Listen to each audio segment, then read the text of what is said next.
This is not a simple problem. People suffer this for their whole life without handling it. You are whatever age you are and you still don't know how to use your thought and emotion. If you see everything just the way it is, everything has immense value. Life is not a race. If life is a race, you must get to the finish line soon.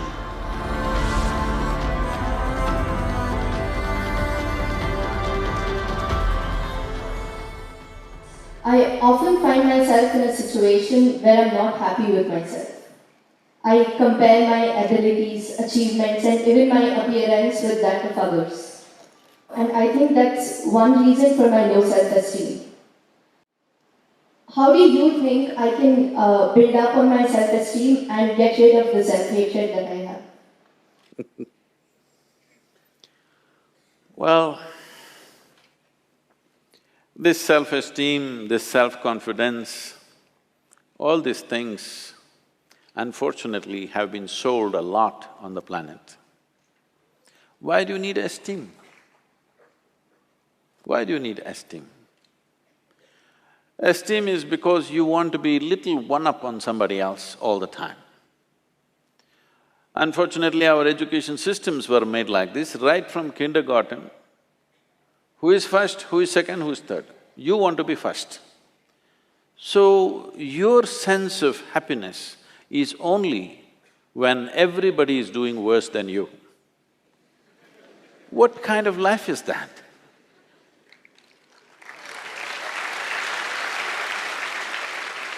Why are we structuring our lives like this, that if everybody is doing badly, I will feel great? I think it's sickness. Hello?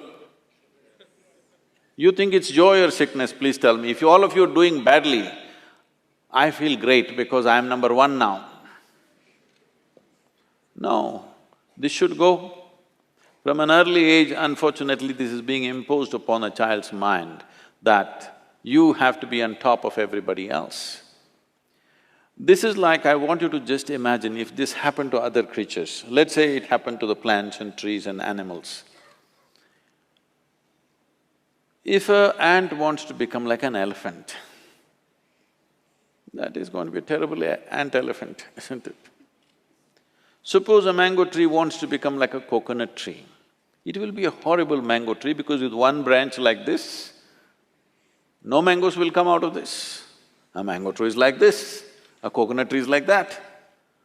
That's how it should be. This has happened because in so many ways, people have put these things into your mind, what is good, what is bad, what is high, what is low, what is up, what is down. Because of this, you have never paid attention to every aspect of life in the sense. Maybe humanities people and lawyers and what are you? Huh? Oh, the accounting people. You never paid attention to these things. I spend a lot of time paying attention to all kinds of creatures, ants and grasshoppers and worms and everything. If you observe, let's say an ant, or let's pick up something little more than an ant, like a grasshopper, it's easier to see him. If you look at him carefully, whoever created this grasshopper has paid as much attention to a grasshopper as they have paid to this one. Please pay attention and see. When the source of creation has given equal attention to ant and you, who the hell are you to think an ant is a lowly creature and you are some superhuman being?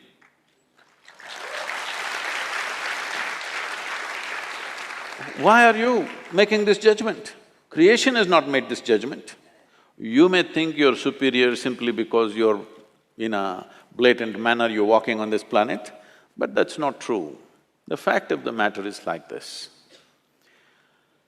See, if all the worms on this planet, right now if all of them die, all the worms, in about 12 to 18 months, all life on this planet will cease, everything, including you and me. Suppose all the insects die today, in something like 2.5 to 4 years' time, all life will cease. But if all the human beings die, the planet will flourish.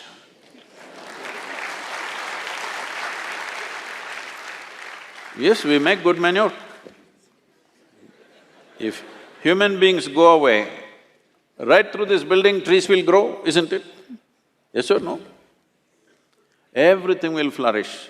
So, who the hell is telling you that you are the most significant life? This idea that the cosmos is human-centric is a stupid idea. In this cosmos, even this solar system is a tiny speck. Tomorrow morning, if the entire solar system evaporates, nobody will notice it. That's how small it is. In that tiny speck, planet Earth is a microspeck. In that microspeck, Bengaluru is a super microspeck. In that, you are a very big person with great self-esteem.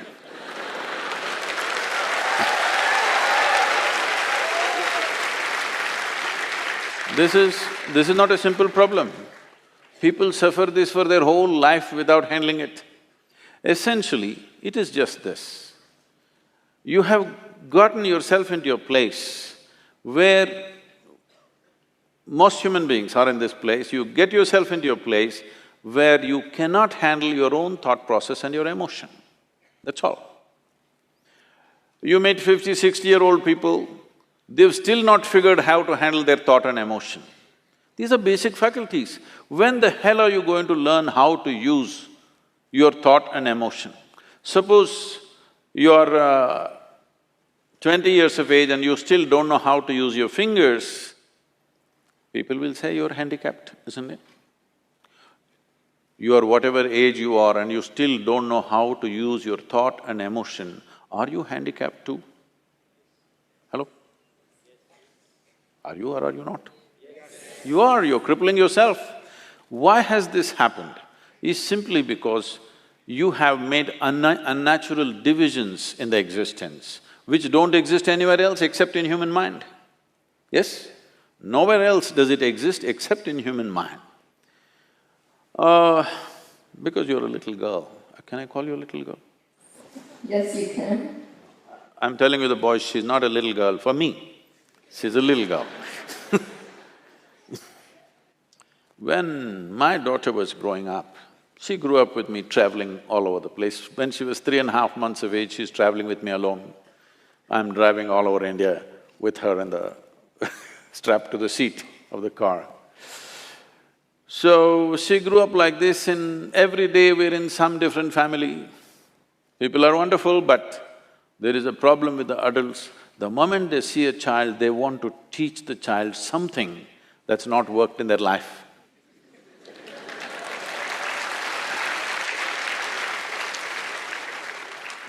You should see, this urge is so compulsive. The moment they see a child, they have to teach. They have to teach.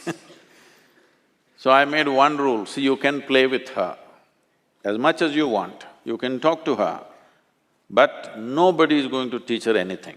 But Sadhguru, she won't learn anything, ABC at least 1, 2, 3. I said, no 1, 2, 3. Then they said, she won't know how to count even her fingers. I don't care. If she doesn't know how to count her fingers, as long as she knows how to use her fingers, I don't care. She thinks she has 1,000,000 fingers, what's my problem? But they want to teach 1, 2, 3, ABC, Mary had a little lamb. I said, I don't care whether Mary had a lamb or no lamb. You're not going to teach her anything. So nobody taught her anything. She's all ears, everybody treated… because if you have nothing to teach, you have to treat somebody like your equal. So she grew up. By the time she's 2.5, 3 years of age, she can speak in terms of remembering about 700 to 800 names, all adults. She thinks they're all her friends, because everybody spoke to her like she's an adult. And I would not have sent her to school, but my schedule went totally crazy and I had to put her in some school. So when she was 12, 13 years of age, one day she came back home and something that happened at school disturbed her. So she came and came to me and said, you're teaching everybody so many things, you're not telling me anything. I said, see, I don't do it unsolicited. Now that you've come, just sit down. This is all you have to know. Never look up to anybody. She looked at me like this, what about you, kind of thing. I said, especially me, because the moment you look up to me, you will miss it completely. If you look at me just the way I am, there is a lot of value to it. If you look up to me, what will you do? Probably take my picture and nail it to your wall, like you nailed so many people who are of value in this world. You just look at me for what I am, don't look up to me, and never look down on anybody. This is all. Never look up to anything, never look down on anything. If you see everything just the way it is, everything has immense value. Everybody has a place and value to their life, isn't it? Every creature has value. Because we did not realize that, how many things we have destroyed in this world? Simply because we think this is valuable, this is not valuable. There is nothing here that is not valuable, everything has its value. Maybe you are not able to see it. So don't set yourself up like this, you versus the rest of the world. It's a bad competition to get into.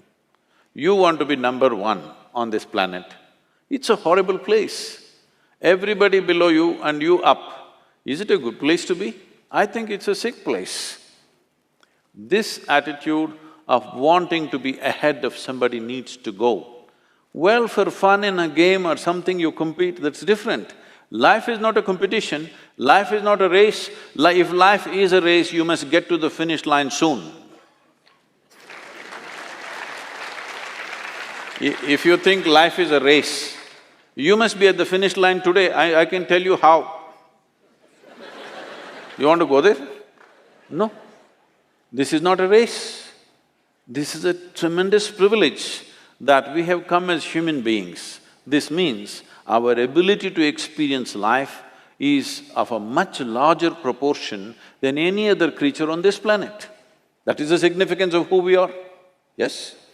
We can experience life in many more vivid ways than how an ant can experience, how a grasshopper can experience, how somebody else can experience. This is our privilege. Instead of experiencing life, we are trying to win the race. If you win the race, you should be in the crematorium today.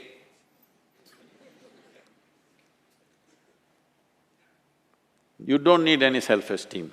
In this culture, if you don't know this, there may be people with names like this, there will be one Ramadas, one Krishna Das, one whatever. What this means is people are consciously taking the name of being a slave.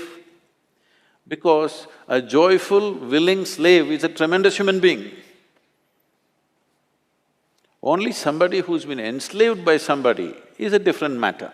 But willingly, I'm willing to do whatever is needed in this world, is a wonderful slave, isn't it? I'm one.